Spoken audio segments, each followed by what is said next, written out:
Om Jai Jai Sai Ma. Welcome to the Shaktidhaam Ashram. I'm here with Swami Parameshwar Das. As some of you may know, Swami Parameshwar Das is traveling back to the US for some time.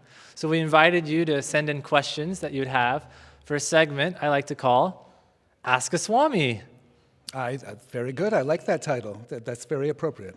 So Swami, we asked Swamiji, we asked people to send in questions.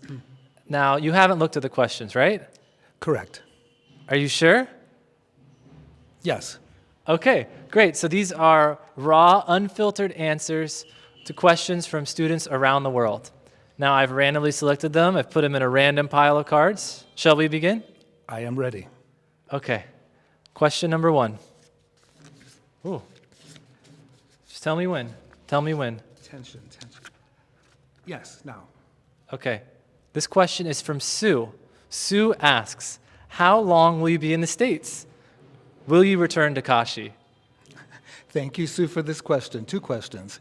Actually, being in the U.S. as little as time as possible. I mean, I love the U.S., however, I wish to be in India. So I will be there, I'm saying now, 1 to 2 months in terms of getting a new visa, however long that takes. And when will you return to Kashi? As soon as I can. Okay, that was a softball. But thank you, Sue, for your question. I have many questions from Sylvia.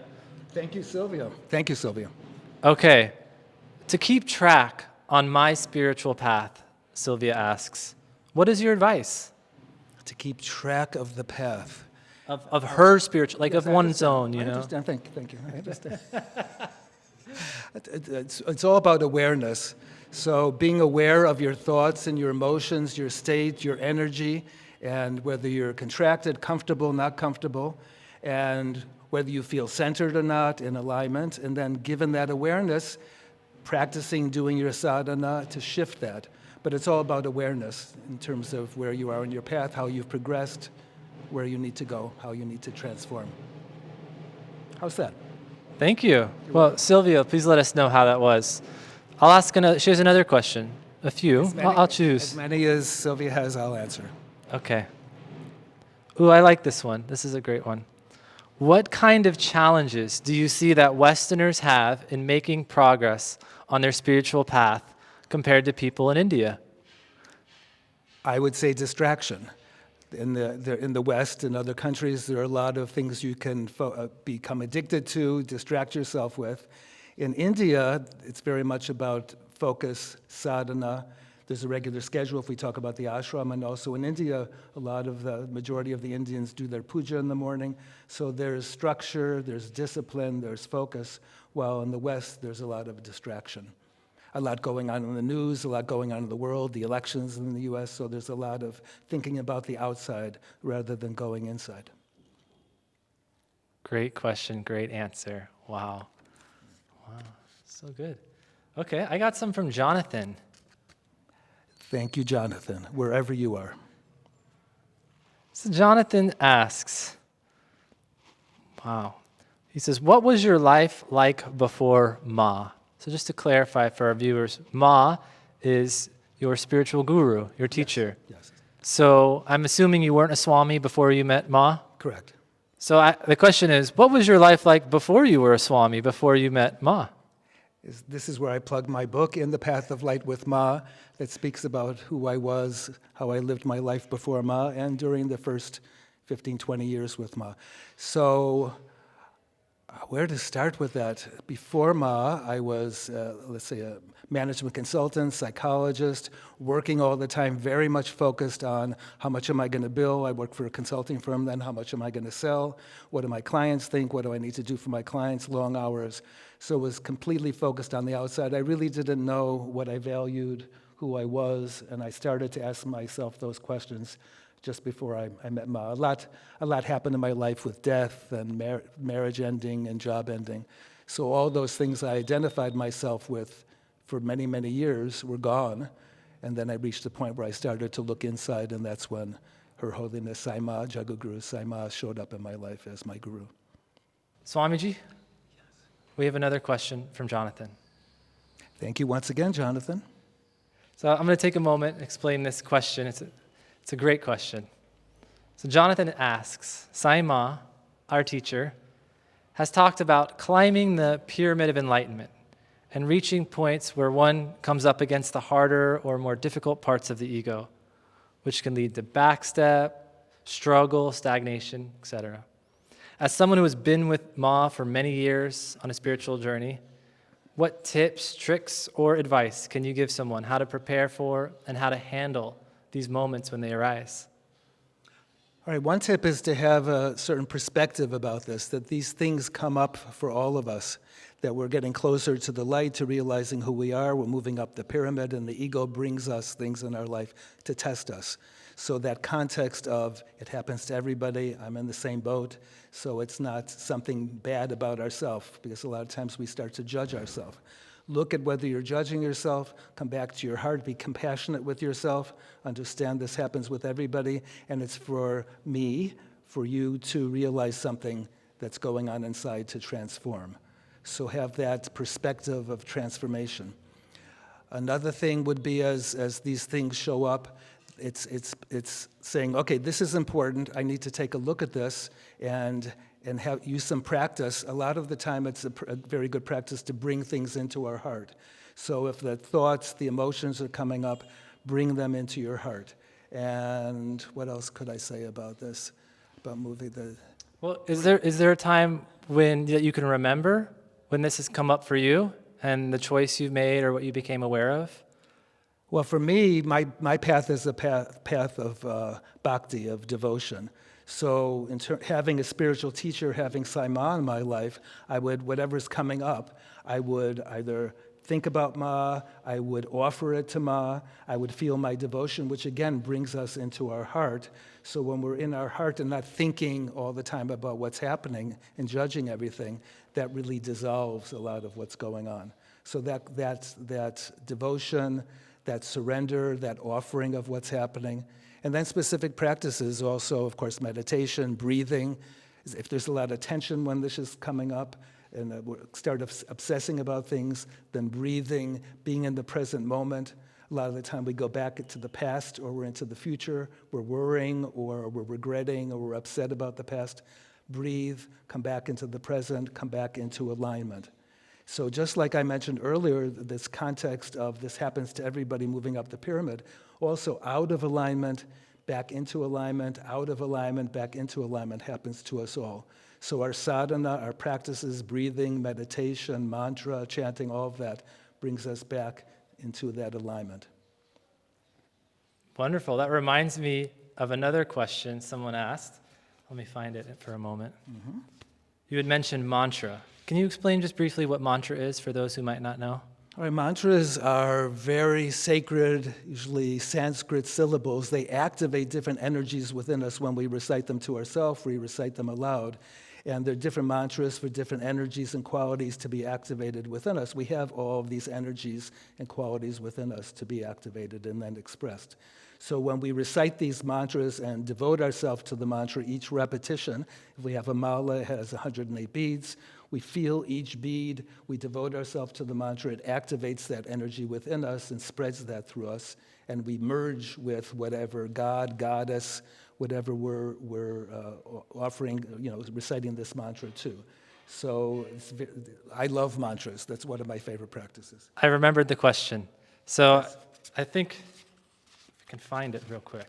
Well, if you remember it, you don't have to find it. Okay. There we go. I didn't want to misquote someone's question. Oh, I understand. I understand. Yes. So this is from Helene, a round mantra. So what is the difference between chanting or reciting a mantra aloud or silently? So you talked about the repetition. You can do it out loud or, I guess, to yourself. So what is the difference?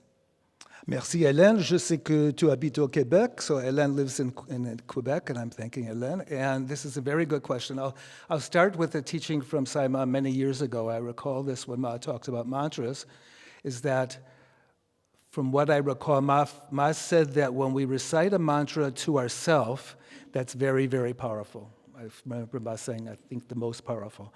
When we recite it to ourselves, when we move our lips a little bit, that if it's kind of a sequence, that's a little bit less powerful. When we say it aloud, Ma said that from what I recall, is not as powerful as reciting it to ourselves. From what I experience with mantras, it also depends on when we're in a group. Of course, it's very, very powerful to recite a mantra aloud, everybody together, because to create that collective energy, that momentum, and that devotion together. So aloud when we're in groups, and then silently to ourselves, or perhaps moving our lips a little bit. However, if there's certain mantras and certain times where you feel saying it aloud would be helpful, sometimes if we have a lot of thoughts, saying it aloud and concentrating on the mantra aloud can help.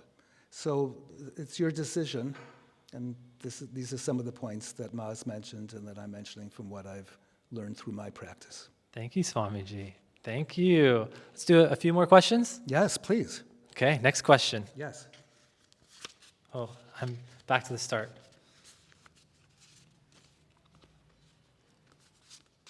Okay, next question. This is from Benjamin. Merci, Benjamin. Benjamin asks, what are you doing to have fun in India? So just before you answer that, I love that they ask Swamiji this question. So Swami, I'm curious to know, Swamiji. Why do you think that's funny? You're just full of fun. So I mean, who better to ask than to you, right? So what are you doing to have fun here in India, Swamiji? Well, first of all, I just want to say about fun, it's so important. Ma speaks about joy as the key. And I'd say for me, humor, lightness, light and lightness, the lightness of being is so important in the path. So that's one thing, just in terms of the importance of joy, the importance of laughter, the importance of smiling. If I find I'm tensing up, I have some pain in the body many times, so when I smile, we loosen up. The parasympathetic system is activated when we smile. So smiling, laughing, chanting, dancing, movement. And for me, here in India, a lot of the joy comes from being in community. I love Anantas, and we laugh, and David as well. So being together, whether that's here in India or anywhere, and enjoying each other, laughing, telling stories, being in satsang, where we gather to express the truth. That's satsang. So the joy of being with others, being in community, and the joy of, as I say, smiling, laughing, playing, being easy with ourselves and easy in life. How's that? It's a joy to hear. It's a great answer. Caroline asks, what are you going to miss most about the ashram? Merci, Caroline. Il y a beaucoup de Français, Françaises. There are a lot of, now Caroline is in Belgium. So what am I going to miss the most? These are my questions. These are yes. Yeah. I'm just remind me, what am I going to miss the most and the least? What are you going to miss the most in the ashram? In the ashram, all right. The staff, Anantas, David, those who were living, we're all living together. So I'd say I'd miss that the most. I have more. The wonderful food, the blessed food, the delicious food I'll miss. You have more about what there's I'll part miss? two. There's I part thought two. You had more about what I'll miss. No. What are you going to miss most about India? About India. Well, there's India, yes, the whole culture of devotion and focus on self and on God. Here in Kashi and Varanasi and at the ashram, the Shakti, the energy. So I'll say India is the energy, the stillness. In Varanasi, it's Shiv, pure space, Shiva. Here at the ashram, it's mother and heart and Shakti. So that Shiv, Shakti, that harmony, that balance, and the energy. And if you feel like answering, I mean, I know you have no attachments to this world, so nothing affects you, right? But Caroline was asking, what are you going to miss least about India? I joke about this, and I've become accustomed to and accepting all the children screaming in many different hours of the day, and the monkeys, but that doesn't bother me too much. At first, it did a little bit. That's good. That's good enough. That's all I can think of, I think. That's great. That's very good. And this is a sweet one from Laura. What is the best memory you're bringing back? And bringing back is interesting because I don't know if you're bringing anything back to America because you're just kind of visiting there. But what is the best memory you have while you go on your travels of being here in the ashram and being in India? It's not like one memory of one day or 1 hour or one situation. It's more the feeling of that I can call forth within myself as I described already, being with everybody, and the family, and the love, and the comfort in being together. So, as you said, I'm not really like bringing it, or it's just in me. So I can remind myself with certain images, or just think about the ashram when I'm in the U.S., and that feeling and that love is immediately with me. Beautiful. It's more like if you say it's a physical memory, it's an energetic memory, it's a heart memory that's activated. That's how I feel. And anyone as well, you can tap into, feel the energy, the vibration of this ashram here, of India at any moment. And when I travel, that's what I do, the same thing as well. I usually will spend a few minutes and think of the ashram, be in the ashram, and feel the vibration of the ashram. I want to add one thing. Shaktidhaam means the abode of Shakti. And we say, well, Shaktidhaam Ashram, it's the physical building here, it's this space. However, Shaktidhaam is all of us. It's the abode of that Shakti, that mother, that sacred divine feminine, and is in us all. So I can be in California, New York, wherever I'm going to be in the U.S. now. And that is always within me to access and to spread within me and radiate. So we are all Shaktidhaam. Wonderful. I just maybe one last question.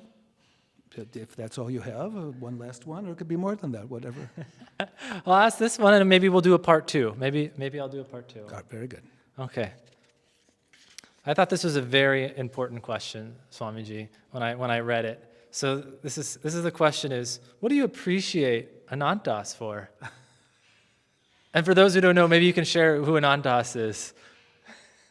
You can tell something about Anantas, just the way he phrased that question, what he said about it being such an important question.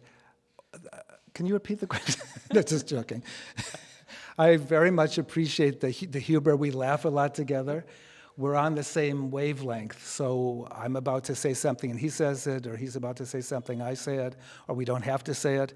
And then also we spend a lot of time together creating and satsanging, but also creating in terms of seva and talking about the future of Shaktidhaam and the ashram and our Shaktidhaam Sangha and community around the world. And just there's a great joy, and we're energized being together and creating. So I enjoyed being together to speak and create, and also just laughing and being at ease. It's very comfortable to be with Anantas Maharaj. This is Anantas Maharaj, in case you didn't know who I was speaking about. Thank you. And Swamiji, on behalf of our global community, we're gonna miss you as you travel abroad, and just know the ashram is with you wherever you are. Thank you. Yes, I know that. And I felt a little funny saying that. Thank you for telling me. I realized that. And I'll be back as soon as I can with my new visa. And thank you all for joining. Please stay tuned. We'll post a part 2 of this video. We've received so many great questions from all of you, and we invite you to keep sending in questions. We'll answer them from time to time. So ways you can do that: you can add a comment to this video, ask a question. You can join our Telegram channel. We've posted instructions of how to send questions in through our channel. So the links for our channel is in our description. And I also invite you, if you like this video, please press the like button, as well as subscribe to our channel to get more videos like this. And we'll be posting a part 2 as well.